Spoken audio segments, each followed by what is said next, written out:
Bic Market Markers art, and I decided to go with kind of a simple piece of artwork, uh, bubblegum machine, and I kind of was inspired by uh, that phrase bubblegum in a dish, and then it's like, how many pieces do you wish?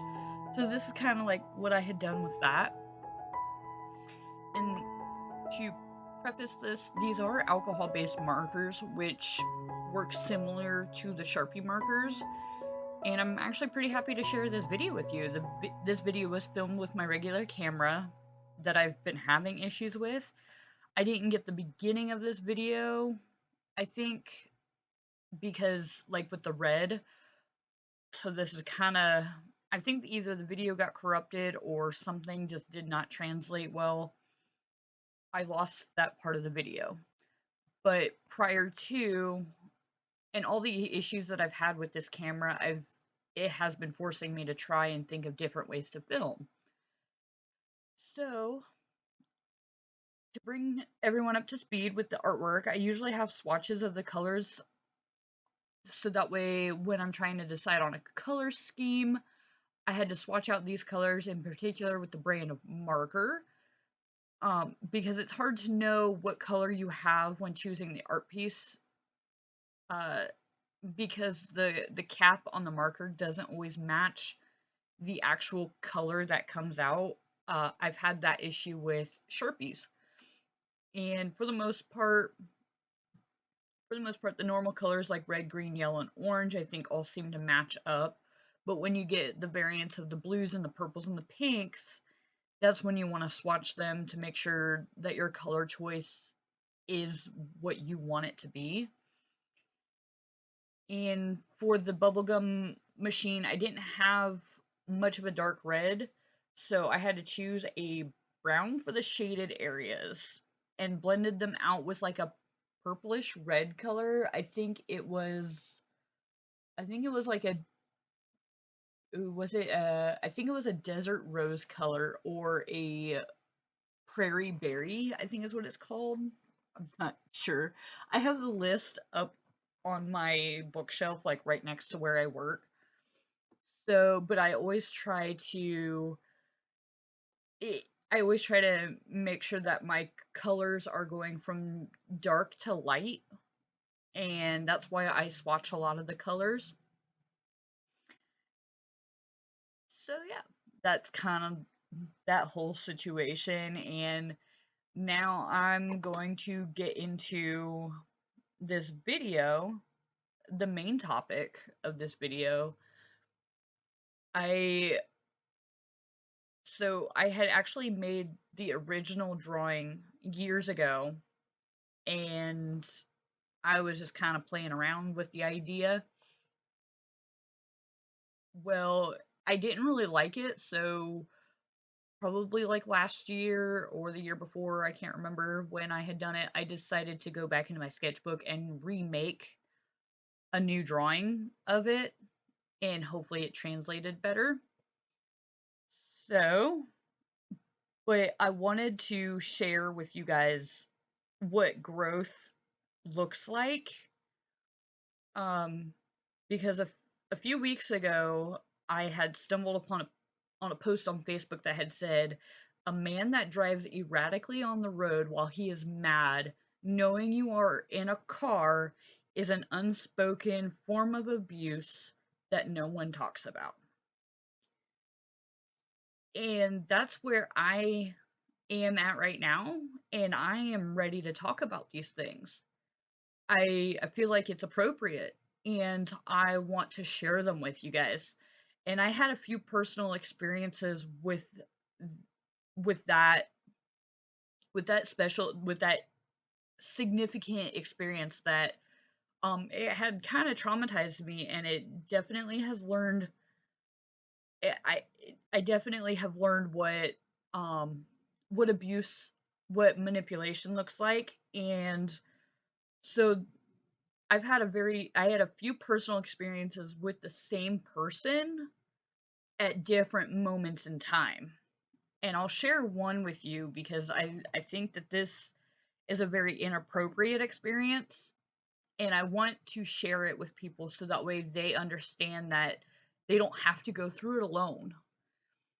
And I remember this one time so significantly because it traumatized me. Like I was so scared. And I do apologize if I tend to get maybe a little bit emotional about it because without thinking about it, um I just go about my daily life and stuff, but when I start to think about it and I talk about it with people, I definitely get a little choked up because at one point in that night, I was absolutely terrified for my life. And it it wasn't the first time, it wasn't the and it wasn't the last time that it happened either. So if you are going through anything that you remotely feel is abusive, please do not hesitate to call a friend, to call a family member, to call the police. Like, they are your saving grace. But, anyways, uh, I had this personal experience and it brought me back to this moment. There was one time in particular that my ex and I were coming back from a bar. I had 2 drinks earlier in the night, probably about literally the time that we had gotten to the bar. And then I stopped drinking alcohol because he was getting a little out of control in my mind. So when that happens, I always switch to either drinking water or pop or soda if you're elsewhere. So I usually drink something else to kind of sober me up, to kind of keep me from drinking in excess. Not that I've ever and driven while being intoxicated. I don't like that feeling. It makes me feel all woo and like even just riding in a car, I don't like doing it. He had the keys to the car in his pocket, and the whole reason why is because we had driven somebody else's car, so I had his best friend's key. So he uh and so we made it back to his friend's house, and then we switched to driving our vehicle, and this is at like 3:30, 4 o'clock, and he is still completely wasted. I kept asking him for the keys to our car, and if you know anything about trying to negotiate with a drunk person, it's not happening. And he was that drunk guy yelling at me to get in the effing vehicle. I really did not want to. He was mad because I didn't want to get into the vehicle with a drunk person behind the wheel. And let me tell you this is not okay. I do not condone this at all. Whether you are the sober person getting in the car, whether you're the drunk person driving the car, I don't condone this, and I made that mistake. So, and yes, it may feel like I am yelling at you, and I probably kind of I'm angry, and I'm angry with myself and the decision that I had made, and I don't want people to repeat that decision. So he was mad, telling me that he was mad because I didn't want to get into the vehicle with a drunk person behind the wheel, but I also didn't want to find out what would have happened if I started walking either. And that is where the question of the what could he have done to me if I started walking? Could he have left without me? More than likely. It was, oh God, was it? I want to say it was in December when it happened. So it was cold. It was, and I felt like I was stuck. And that's a scary part when you feel like you don't have anybody to lean on. That right there is scary. And I didn't know what to do. I was so freaking scared. He had always scared me into not calling the cops because I was going to never be forgiven, is what he would tell me. And honestly, to this point, at this point, I'm okay with it. I really don't care. I don't care if I was never to be forgiven. As far as I know, he could control alt delete himself out of this world. But that's a whole other separate issue. I reluctantly got into the vehicle and we were driving down the road, and I had looked over at the dash and noticed we were going 70 miles per hour in a speed limit zone for 55. And I was gripping onto the door and like my seatbelt, like I was white knuckling my seatbelt because I was so scared. I remember he nearly hit a mailbox and I think either a tree or a utility pole, and almost driving off the road as we drove past the college. And on this road, there is a college, and the college is known for a oh gosh, they're known for the police academy there. So that kind of says a lot. And so like with knowing that the police academy and that there was a school there and stuff like that, I was hoping like hell that there was going to be somebody driving down that road. And mind you, I am terrified. I was also hoping and praying that a state trooper or a sheriff was driving down that road for them to see him driving erratically and drunk. At this moment in time, this was the second time he had done this type of thing, and it's not okay. It's not okay for anybody to do this. And I want to say this, any person who claims to love you would not do this type of thing. They wouldn't put you in a position that would literally jeopardize your life. They also wouldn't get angry with you if you were trying to get both of you home safely. The other thing I want to add is that you don't know what someone goes through behind closed doors or when you're fully away from people. There are people who can pretend for weeks, months, years before they pull that mask away or shed that skin or show the real person that they are. And this is obviously not just one story that I have of something like this occurring, but it it definitely sheds light on what someone can do behind closed doors and how normally you can act in front of your friends and family. Uh and this is, like I said, this is just one story, and occasionally I get flashbacks of some of the nights that have been ingrained into the back of my brain that I won't ever actually get rid of. And that's the part of, I guess, PTSD that you'll never be able to therapy talk your way out of. And I know, and this is like one of the parts of healing is understanding that you tried to do everything you could right, and you know everything that they did was wrong, and finally understanding that where you're at in your life now is millions of light years away from where you were. So if you take anything away from this video, is that if you are faced with a situation that you are not comfortable with or that you feel like you are in some form of danger, don't hesitate to call a friend, a family member, or even the cops. It may be the one thing that saves your life. And it's such a scary feeling knowing that somebody that claims to love you is putting your life in danger. And just because you call the cops doesn't mean that you're any less of a fucking person.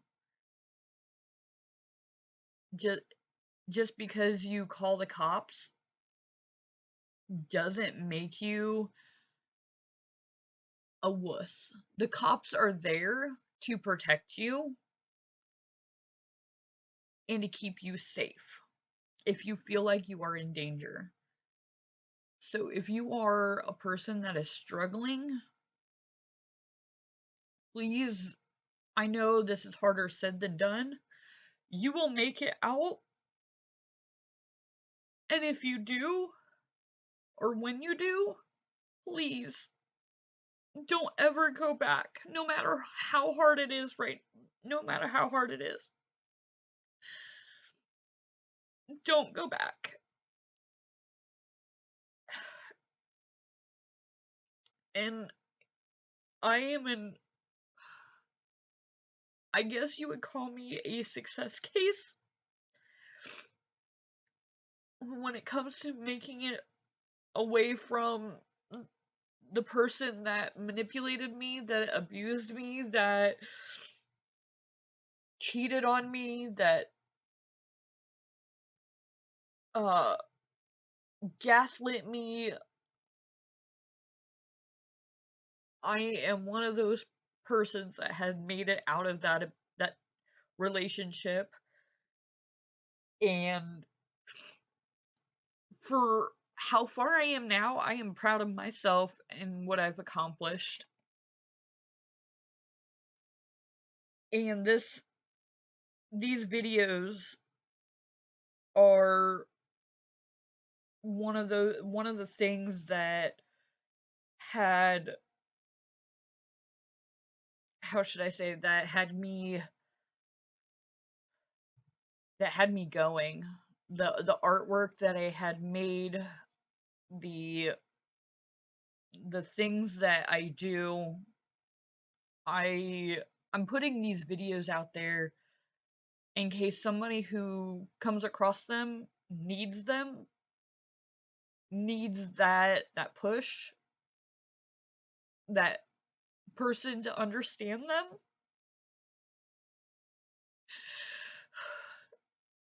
And in all honesty,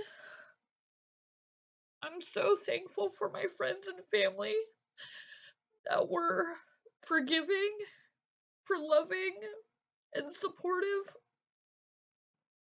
of everything that I've done so far.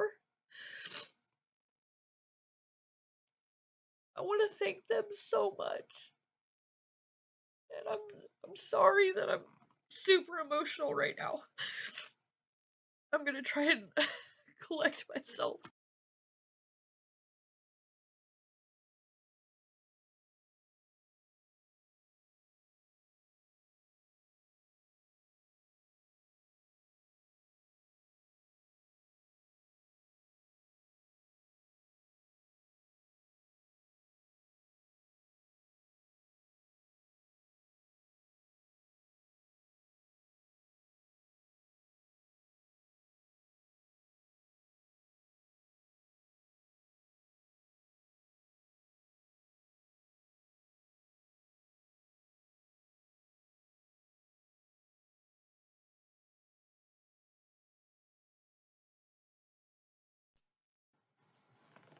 So if you have tuned in, um, sorry, I kind of had a little bit of a weird, I don't want to call it breakdown, because I was more or less just thanking people for being there, and I know some of my family members are probably going to end up finding these videos on the internet at some point. Sometimes I fear that, but at the same time, I'm like, you know what? It's okay. And there's not a lot of, how should I say, there's not a lot of people that know that I make these videos, and there's not a lot of people that know exactly some of the stuff I had went through. And if they wonder why I am the way I am, it's because I've been in what they call survival mode for the past several years. So I've been coming out of, like, I've been coming out of my shell, being a little bit more weird, being a little bit more different, and I'm still trying to learn the new me, because I don't want to go back to the old me. So this is, I'm trying to relearn certain habits, trying to get out of my head and all of that stuff. So I'm sorry for that. My dog was barking at one of the neighbors, banging on something. I don't know what it is. And I realized just now that my windows are wide open, so I'm pretty sure people could hear me talking to myself. And I don't know why, but it kind of weirds me out. But at the same time, I'm like, at this point, I really don't care. They can hear me talking all I want. Because at the same time, they probably think I could be on the phone too. So going back to the artwork, I I decided to put watercolors to help kind of make like that bubble gum, like you're blowing a bubble look. And I wanted to keep them a little on the I don't want to call them pale, but like I didn't want them to be as vibrant as they are, so that's why I took a paper towel to kind of soak up some of that water and pigment. And they came out looking actually rather kind of perfect in my opinion. And I wanted to use this new palette set that I had from like last year, I think is when I bought it. I can't remember who had the palette or who said, oh gosh, who was that? I'm thinking it was Emily Artful, but I could be wrong. And I think it's like the Koi watercolor set.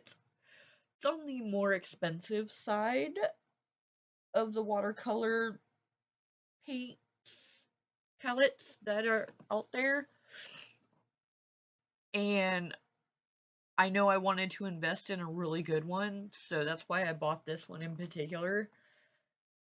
So, but this was definitely something I tried to experiment with, and I wanted to like dab up some of that pigment so that way it wasn't as vibrant to take away from the actual like bubblegum machine. And yeah, I'm actually really happy with how it turned out. And I think next I'm gonna do the outline or something. Oh no, I was putting all of that away. And you might see me talking to myself because I was trying to think of things to say while on video just to kind of go back and whenever I go to watch it, then I could try to see what I was saying. Usually I mute the actual video footage. So if you see me talking, it was because I was just kind of giving myself ideas to talk about while I was doing the artwork. So here I am just doing some of the outline in black.